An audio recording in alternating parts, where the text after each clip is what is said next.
একমাত্র পুত্রের বিবাহ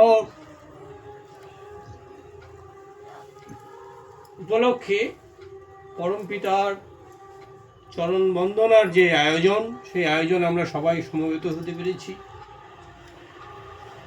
তাকে কেন্দ্র করে তার গুণকীর্তনে নিজের মনকে তার চরণে যাতে সবসময় নিয়োজিত থাকে, তাকে নিয়ে যখন সবসময় আমরা ভাবতে পারি, এটাই আমাদের সাধনা। যে কোনো জিনিস সাধতে হয়, সাধতে সাধতে সাধনা, সাধতে যা কিছু সাধা হয়, মানে বারবার করা হয়, সেটাকে সাধা বলে, সাধতে হয়। এই সাধতে সাধতে মানুষের জীবনের ক্রম উন্নতি হয়, এক থেকে আরেক ধাপ, আরেক ধাপ, আরেক ধাপ হয়। আমরা ছোটবেলায় পড়েছিলাম কালিদাস সংস্কৃত সাহিত্যের একজন বিশিষ্ট কবি। কালিদাস, তাকে সকলে বোকা বলতো, মানে যে গাছ ডালে বসেছে সেই ডালের আগাতে কাটতে চলছে, যে ডালটা যদি কাটা হয় তাহলে সে ডাল শুদ্ধ নিচে পড়ে যেয়ে একেবারে তার হাত পা কি যে হবে। তো এইরকম বোকা, তার জ্ঞানচক্ষু খুললো কখন জানেন? সে ঘাটে বসে আছে, তার মন ভীষণ বিষণ্ণ। সেই ঘাটে বসে লক্ষ্য করলো যে মানে ইট দিয়ে বেশ করে বাঁধানো ঘাট, সেখানে একটা বেশ গর্ত মতো হয়ে গেছে। গর্ত মতো হলো কি বলে, যে তার মনে জিজ্ঞাসা করলো যেটা গর্ত হলো, তাহলে মায়েরা যে জল ভরে কলসিতে, ঘাট থেকে জল ভরা পরে ভরা কলসিটা একটা জায়গায় রাখে, তারপরে কাঁখে নিয়ে বাড়িতে যায়। তো একের পর এক মাটির কলসি, সেই মাটির কলসি দিয়ে, মাটির কলসির ঘষায় ঘষায় ইটের শক্ত জায়গা, সেখানে একটা গর্ত মতো হয়ে গেছে, ক্ষয়ে গেছে। তার মনে হলো যে ক্রমাগত একই জিনিস, মাটির কলসি, সে তো নরম, তার থেকে শক্ত এটা, সেটা কি করে ক্ষয়ে গেল? ক্রমাগত এরকম ঘর্ষণের মধ্যে দিয়ে এরকম হতে পারে? তা আমার মাথায় তখন থেকে সে তার এই সাধনা শুরু হলো, এবং সে আজকে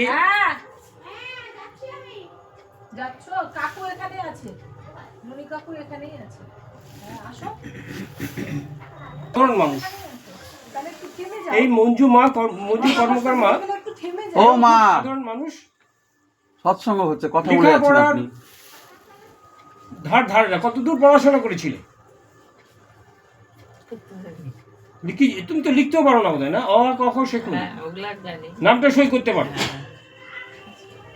ঠাকুরের চরণে ধরে ঠাকুরকে এখন বুঝতে পারছে তার জীবনে যে জীবন্ত আদর্শ, সদ্গুরু, প্রেরিত পুরুষ। আমাদের জীবনে যে উপলব্ধিটা হয়েছে সেটা কি এই ধরনের জানুন? ঠাকুরের দয়ায় ঈশ্বর এক, ধর্ম এক। ঈশ্বর এক, তিনি যুগে যুগে আসেন মানব রূপে, তাকে বলা হয় যুগ পুরুষোত্তম। তিনি অতীতেও এসেছিলেন, বর্তমানে এসেছেন। আর তিনি এই যুগে এমন একটা অসাধারণ লীলা করলেন যে সন্তান সন্ততি নিয়ে তিনি সংসার ধর্ম পালন করে সেই যুগে এসেছেন। এই যে অন্য যুগে তাদের জীবদ্দশায় যে ধর্মীয় পরিবেশ থাকে, তাদের অবর্তমানে তারা যখন দেহ ছেড়ে চলে যান, তখন সেটা নিজেদের মতো করে মন গড়া হয়ে যায়। এই যুগে সেইটা করার আর সুযোগ থাকলেন না, তিনি সেই সুযোগটা দিলেন না। যে সেটা তিনি আমাদেরকে বলে গেলেন যে আমি পাকা সড়ক, পাকা রাজপথ তৈরি করে দিয়ে গেলাম, 10,000 বছর আর কাউকে আসতে হবে না, কারণ এই আচার্য পরম্পরাই আমাদেরকে সব সময় নির্দেশ দিয়ে সঠিক রাস্তায় চালাবে। আচার্যের ভেতরে শ্রী ঠাকুরকে উপলব্ধি করা যায়, তিনি তার ভেতরে জীবন্ত হয়ে আছেন। আচার্য, বর্তমান আচার্যদের বলছেন, আমার ধুতি পরতে ভালো লাগে না, কিন্তু ঠাকুর চান, ঠাকুর খুশি হবেন, সেই জন্য আমি ধুতি পরি। আমার ঘুমাতে ভালো, আমার বিশ্রাম করতে ভালো লাগে, কিন্তু ঠাকুরের খুশির জন্য আমি প্রতিদিন এখানে ঠাকুর বাড়িতে আসি, সকাল সন্ধ্যায় ঠাকুরকে খুশি করার জন্য। তাদের এই নিষ্ঠা, সেদিন আলোচনায় শুনছিলাম শ্রী বড়দাকে ঠাকুর একদিন গেঞ্জি পরা অবস্থায় দেখে বলছিলেন, বড় খোকা তোমাকে না গেঞ্জি পরে খুব ভালো দেখায়। তারপরের থেকে তিনি আর গেঞ্জির বিনিময়ে কোনো পাঞ্জাবি টাঞ্জাবি কিচ্ছু পরেননি। আমি যতদূর তার জীবদ্দশায় তাকে দেখেছি, গ্রীষ্মকালে তো গেঞ্জি, শীতকালে কখনো শুনেছি একটা হালকা চাদর অথবা বালাপোষ ইত্যাদি পরেছেন, গেঞ্জি ছাড়া পাঞ্জাবি কখনো তিনি পরেননি।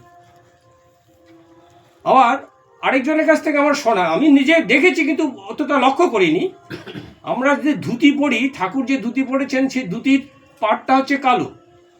শ্রী বড়দা ঠাকুরের তিরোধানের পর যে ধুতি পরেছেন, ধুতি পরতেন, সেই ধুতিতে পাট ছিল না, একদম সাদামাটা। এই যে তাদের যে জীবন, এগুলো আমাদের পথ প্রদর্শন করে, আমাদেরকে জীবন দেখায়, আমাদেরকে রাস্তা দেখায়, নিষ্ঠা কিরকম হয়, একটুও ব্যতিক্রম হয়নি। আর ওই কালো প্যান্টের ধুতি ছাড়া যে ধুতি পরা, যেটাকে বলি থান, সেই থানটা কখন জানেন, যে আমার যে অস্তিত্ব, যে আমার পিতা বা যা কিছু তিনি নাই, আমি যেন এই একেবারে কি বলে এটা, বৈধব্য যেটা জিনিসটা, অনাথ হয়ে যাবে, এটা অনাথ হয়ে গেল। সেটা তার আচার আচরণ পোশাকের মধ্যে দিয়ে তিনি সেটা তুলে ধরেছে সব। আজকে আমাদের সুযোগ আছে, তবে এই যে গার্হস্থ্য জীবনে এই যে বিবাহটা খুব গুরুত্বপূর্ণ। আমাদের সন্তান সন্ততিদেরকে বিবাহ সংক্রান্ত ব্যাপারে তাদের তো কোনো পঠন পাঠনের শিক্ষা হয় না, বাড়িতেই হচ্ছে শ্রেষ্ঠ শিক্ষা। বাবা মায়েরা সেই শিক্ষায় যদি নিজেরা শিখে সন্তান সন্ততিকে তার মধ্যে সেটা যদি তাদের মাথায় কিছু দেয়, তাহলে তাদের ভবিষ্যৎ জীবন সুন্দর হবে। আর বিবাহটা সঠিকভাবে, ঠাকুর বলছেন যে সদৃশ ঘরে বিবাহটাই হচ্ছে শ্রেষ্ঠ বিবাহ।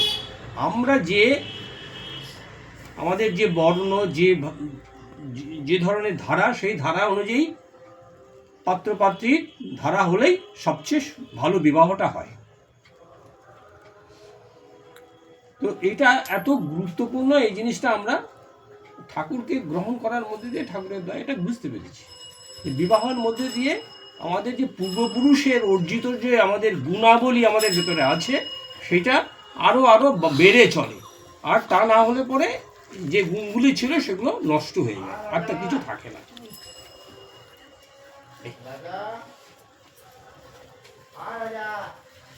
আসছে সারা দে ভয়ে সারা দিচ্ছে না। ঠাকুরকে ব্যক্ত করা, ঠাকুর অনন্ত অসীম, ঠাকুরকে নিয়ে সবসময় ভাবতে ইচ্ছে করে। জীবনে যতখানি পেরেছি ঠাকুরকে নিয়ে চলার চেষ্টা করেছি। ঠাকুরকে নিয়ে চলা, পূজনীয় অবিনবাবু আমাদের শেখাচ্ছেন ভালোবাসা জিনিসটা কীরকম জানুন, যে জিনিসের উপরে আমি মনোযোগ দেই, যে যত বেশি সেখানে মনটা দেয়, তার জন্য করে, সেটার তো প্রতি তার ভালোবাসা হয়। যে ব্যবসা করে, রোজ ব্যবসার মধ্যে মন দেয়, ব্যবসাটা তার ভালো লাগে। যে পড়াশোনা করে, রীতিমতো পড়াশোনা করে, তার পড়াশোনাটা ভালো লাগে। এই ভালোবাসাটা প্রিয় পরমের সেই যে ইষ্টভীতি, প্রতিদিন একটা প্রথম জিনিস, প্রিয় পরমের যে দেওয়ার নাম, সেই নামকে অভ্যাস করা। ঠাকুর সহজ করে বললেন, উষা নিশায় মন্ত্র সাধন, চলাফেরায় জপ, যথাসময় ইষ্ট নির্দেশ, মুক্ত করাই তপ। এই যে আমাদের তপস্যা, এই তপস্যার মধ্যে দিয়ে এই জিনিসগুলো, উষা নিশায় মন্ত্র সাধন, আমাদের প্রার্থনাগুলো ঠিক মতো করতে হয়। প্রত্যেক বাড়িতে চেষ্টা করবেন সকাল সন্ধ্যায় নির্দিষ্ট সময়ে প্রার্থনাদি করা। আর বাড়ির যারা আছে তাদেরকেও বলা, যদি বিশেষ বাইরে কাজ না থাকে তাহলে সবাই যেন প্রার্থনায় যোগ দেয়। প্রার্থনা করা, ঠাকুরের বাণী গ্রন্থ একটু করে পাঠ করা, সত্যানুসরণ, নারীর নীতি আর অন্যান্য গ্রন্থ অনেক আছে, এগুলো একটু একটু করে পড়া। এর মধ্যে দিয়ে আমাদের অনেক জানার, আমাদের অনেক বোধের সংশোধন হয়। আর যে জিনিসটা আমরা করেছি না, আমাদের এই ঠাকুরকে ধরার মধ্যে দিয়ে যে ঈশ্বর যদি এক হয়, তাহলে এত দেবদেবতার আরাধনার মধ্যে আমাদের মনোযোগ দেওয়ার কি দরকার আছে? এইটা ভাবতে ভাবতে ঠাকুরের দয়া আমরা এই কথাগুলো, ঠাকুরের বলা কথাগুলো আমাদের এখন মস্তিষ্ক জুড়ে গেছে। সব দেবতার সমাহারে পুরুষোত্তমের সৃষ্টি, অর্থাৎ যত দেবদেবতা আছে তাদেরকে যদি তাদের মানে যত গুণ আছে, দেবদেবতার একটা তো বিশিষ্ট গুণ। হ্যাঁ, মা সরস্বতী হচ্ছে বিদ্যার দেবতা দেবী, মা লক্ষ্মী ধনের দেবী, এরকম তো আছে, প্রত্যেকের একটা আছে। মা দুর্গা একে যেটা অত্যাচার অনাচার সেগুলোকে তিনি ধ্বংস করেন, এই সমস্ত যে গুণগুলো তার জন্য তো আরাধনা করা হয়। যে সমস্ত গুণগুলো একত্র করলে যা হয় সেইটাই হচ্ছে ঈশ্বর, পরমপিতা। ঈশ্বরকে নররূপে আমরা গুরুরূপে পেয়েছি, এই যে আমরা সেই দিক দিয়ে অনেক অনেক বেশি ভাগ্যবান। নররূপে গুরুর আরাধনা করার জায়গা পৃথিবীতে কোথাও নাই। আছে? ভেবে দেখুন তো, কোথাও আছে? আর সৎসঙ্গ ছাড়া গুরু পুরুষোত্তমের আরাধনাই হয় আমাদের। তার চলন, তার কথা, তার চিন্তাগুলো যেন আমাদেরকে পেয়ে বসে, ওইগুলোই আমরা যেন ওইগুলোই আমাদেরকে সবসময় অনুপ্রাণিত করে। তাহলে সব দেবতার সমাহারে পুরুষোত্তমের সৃষ্টি, নররূপে সহজ মানুষ করেন ধৃতিবৃষ্টি। তিনি ওই রকম সহজ মানুষ, তিনি খুব সহজ মানুষ। যে কথাগুলো সবভাবে আলোচনা হলো, গানের মধ্যে দিয়ে আমরা পেলাম, তার সঙ্গে করে আমরা দেবঘরে আপনারা অনেকেই গেছেন, সেখানে যে দেখেছেন আমাদের আচার্যদেব বসে আছেন মূর্ত রূপে। ঠাকুরকে আমাদের মানুষ চোখে দেখা হয়নি, কিন্তু আচার্যকে দেখে মনে হয় যে তিনি ওই ধারারই বর্তমান একটা রূপ। আর এটা নিরবচ্ছিন্নভাবে আমাদের প্রাপ্তির যোগ্য। আমরা যেদিন সংসারে থাকবো না, আমাদের যে প্রজন্ম তারা ওই পথে চলবে, বাবা মায়ের প্রদর্শিত পথেই তারা চলতে থাকবে। আমাদের চলনটা যেন আরও বেশি নিখুঁত করতে পারি, সবসময় ঠাকুরময় হয়ে থাকতে পারি। যেটা প্রিয়তোষ একটুখানি আগে আলোচনা করারও চেষ্টা করেছিল সার্বকভাবে, যে আমরা সবসময় ঠাকুরকে নিয়ে যেতে হবে। আর আচার্যদেব বারবার আমাদেরকে এইটাই শেখাচ্ছেন যে ঠাকুর আমি তোমাকে ভালোবাসি, ঠাকুর আমি তোমাকে ভালোবাসি, ঠাকুর আমি তোমাকে ভালোবাসি। মনে মনে আমরা এইটুকু করতে পারি, চলতে ফিরতে। আর ঠাকুরের যে নাম, সেই নামটাকে অভ্যাস করতে হবে। সকাল সন্ধ্যায় বসে অল্প সময় হলেও করতে হবে। এটা করা অভ্যাস। না করলে আমার কৈফিয়ত কেউ নেবে না, কিন্তু করলে সুফলটা আমি 16 আনা আমার জীবনে পাবো। আমার সমস্ত কর্মের মধ্যে দিয়ে কর্মগুলো হবে সুশৃঙ্খল, আমার মন হবে শান্ত। কোনো বিষয়ে যে এই যে ঠাকুরের দয়া বলছে নিজের রাগ ক্রোধকে সে জয় করতে পেরেছে,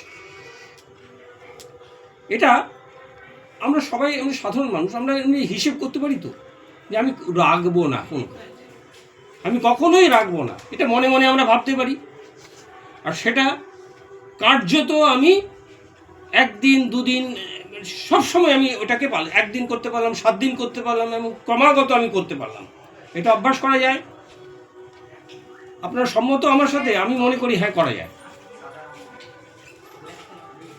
সব সময়।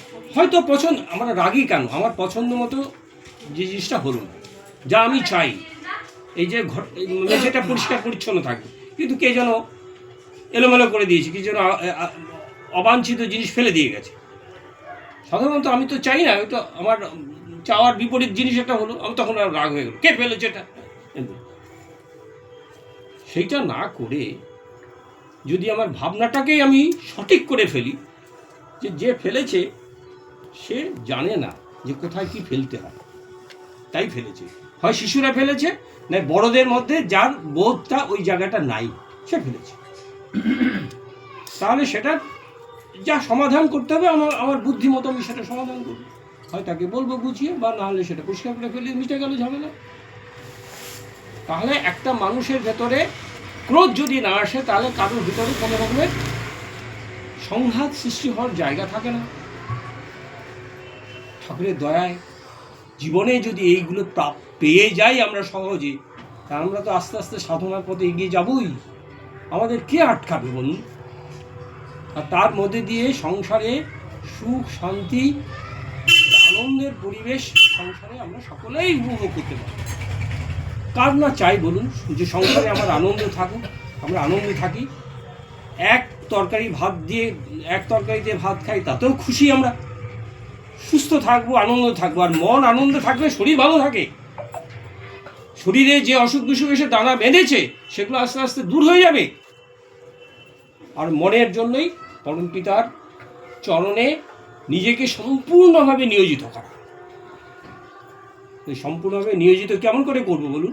তার চরণের মধ্যে নিজেকে মাথা ঠেকে বসে থাকবো? তাদের তো না, মানে প্র্যাকটিক্যালি যেটা কাজ, যেটা করা যায়, এটা এই যে কথাগুলো আমি বলার চেষ্টা করলাম ওর মধ্যেই রয়েছে। সকাল সন্ধ্যায় তার প্রার্থনা না করলে করতে হবে, কাল থেকে করব। 7 দিন না পারলে 1 দিন ভোরবেলা উঠে প্রার্থনা করব, করা যাবে। এবার করতে করতে প্রার্থনা করার পরে যে মর্যাদা পাওয়া যায় সেটা দেখা যাবে পরের দিন, আস্তে আস্তে 7 দিনে হয়ে যাচ্ছে। সন্ধ্যাবেলায় অবশ্যই করব নির্দিষ্ট সময়ে, কোনো কাজ বেশি রাখবো না। এবার এমার্জেন্সি কাজে যদি আমার যেতেও হয়, তো যাওয়ার সময় ঠিক ওই রাস্তায় দাঁড়িয়ে করতে পারি বা চলতে চলতে প্রার্থনা করতে পারি। এইগুলো থেকে যেন আমরা বিচ্যুত না হই, এটা আমার লাভ। কেউ আমাকে কৈফিয়ত নেবে না। যা করব, যেমন করা তেমন ফল, তেমন পাওয়া। সবাই ভালো থাকবেন। জয়।